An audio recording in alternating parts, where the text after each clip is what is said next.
If you need any My Team grinds in any mode, hit up my boy Witty for safe, reliable, and the cheapest grinding services around. Hit him up on Twitter. You won't be disappointed.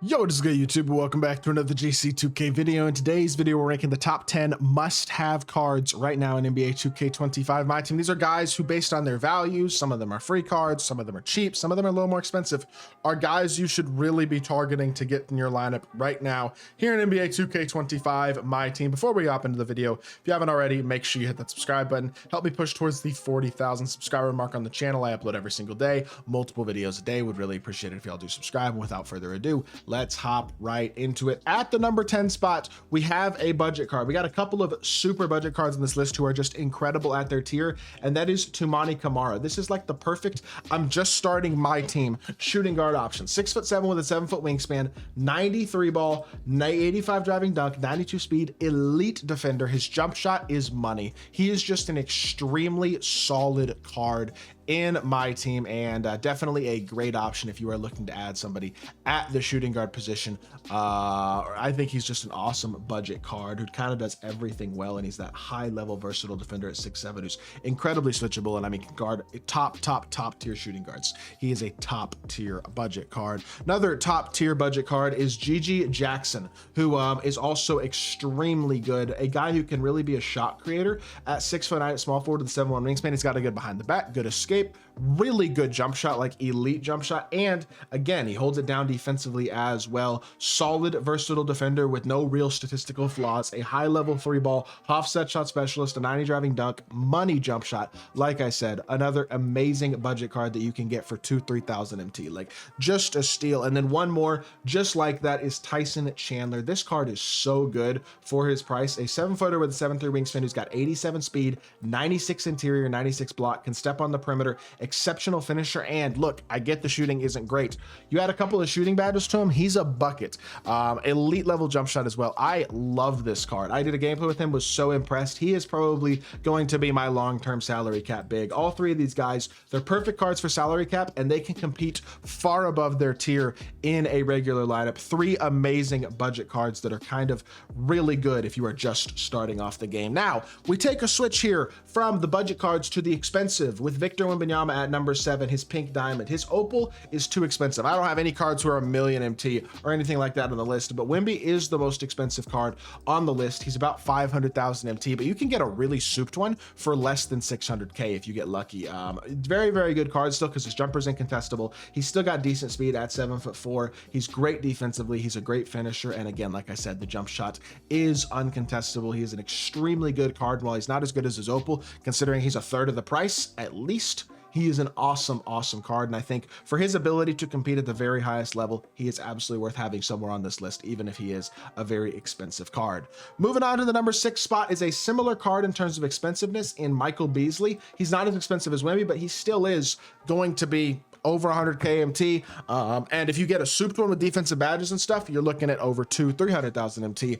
But he is one of the best jumpers in the game, some of the best movement in the game. He's an elite level slasher. He's got a great fade. He is just one of the best offensive cards in my team, period. Truly one of the very best shot creators in the game. And defensively, again, 6'9", 7-foot wingspan, legitimately solid, versatile defender. And if you get the right Hall of Fame badges and stuff on him, he's higher up than that. I think he's an extremely good card in my team, and I think he's a great option to have as well. Again, expensive, but also elite, worth having on this list. And then the third guy, very similarly, is Julius Erving. All three of these guys are together because they're expensive, just like all three of these guys are here because they're really good budget cards. Dr. J is maybe the least expensive of the group, especially considering how complete he is as a base card. Like, ideally with Wemby, you'd like to get some extra hoffs. Ideally with Beasley, you'd like to get extra defensive hoffs. With Dr. J, look, extra hoffs are nice, but he's already got half set shot, half posterizer, half deadeye, half handles, half high lightning launch, half on-ball menace, half off-ball pest. Bunch of good Hall of Fame badges as a base card. 93 strength, 96 speed, 96 agility. He's got the defensive versatility, the strength to compete on the interior, the size to compete at an elite level at the shooting guard position, an absolutely money jump shot, elite level fade, and he's extremely complete even as a base card at one of the more important positions in the game. Still a top 3 shooting guard in my team. Dr. J is a no-brainer of a card to have in the top 5 of this list.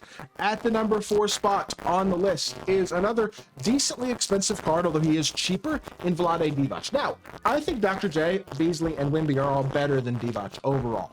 But Divac is less than 100K for a 7'1" power forward center option, 7'5" wingspan. He's got the speed to compete with 85 speed. He's got the player build to compete. As a 7'1" dude who arguably looks taller than that. He's got a 93. He's got 90 standing dunk. He's versatile and high level defensively as a rebounder and an interior defender. And he can step out on the perimeter pretty well. He's got the speed to do so. His jumper is money. He even has half dimer as well. So he's a high level passer with, again, 90 pass seconds and half dimer, half break starter. There is really no significant flaw with this Vlade Divac card. He is about as good as it gets at the center position in my team, especially for a buyout. Just an incredible card. Again, I think absolutely deserve to be on this list. Now, the top 3 cards are all free ish. Well, David Robinson is entirely free. He is the guy I have at number 3.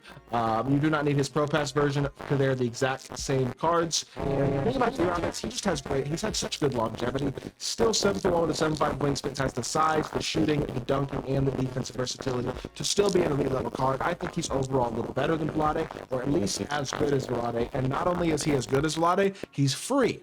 You can get him entirely for free, or you could get him entirely for free if you got to level 40 in season 3. He's one of those guys who's just had elite level longevity and is an extremely good card and likely will be for a very long time, really likely for the rest of the year. Here in my team, I think he's extremely good. And he might not play. Sorry, I said rest of the year. He's not going to be good for the rest of the year, but he's still really good. And I think for being free, he's definitely worth it. Now, Austin Reeves. Look, I get you got to spend the money on the Pro Pass for this Austin Reeves card. It is absolutely worth it. A 6'5" point guard with a 6'6" wingspan who is as elite as it comes offensively, legitimately a high level finisher, but especially a high level 3 hunter with good sigs, a great release, all that type of stuff. Just a ton to like about the card in general. I think he's about as good as it gets at the guard position in my team in terms of being, he's a top 5 point guard in the game, in my opinion. He's exceptional, really solid defensively. He's obviously an exceptional shooter and has really good movement with Darius Garland's dribble style and a great behind the back as well. Now the escape could be better, but as a whole, fade going right is good. He's a legit dunker. He holds it down defensively, gets a lot better defensive animations than you would probably think. As a whole, another awesome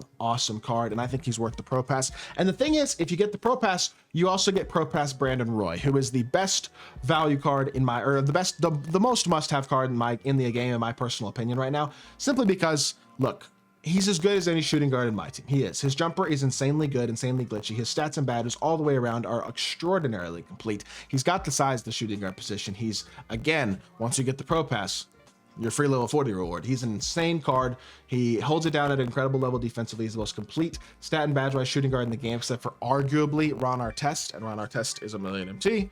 Brandon Roy is, well, you have to get the Pro Pass, but he's free once you get the Pro Pass. So again, I think considering the Pro Pass is the best value thing you can get in my team anyway, these two guys in Austin Reeves and Brandon Roy are the top 2 cards on the list, in my opinion, right now. With that being said, that's going to do it for the video. Let me know in the comment section down below if you think there's anybody I overlooked who's an awesome value card who's absolutely must have. And if you did enjoy the video, make sure you hit that like button, leave a comment, and subscribe. I'll be back with more 2K content very soon. I appreciate y'all.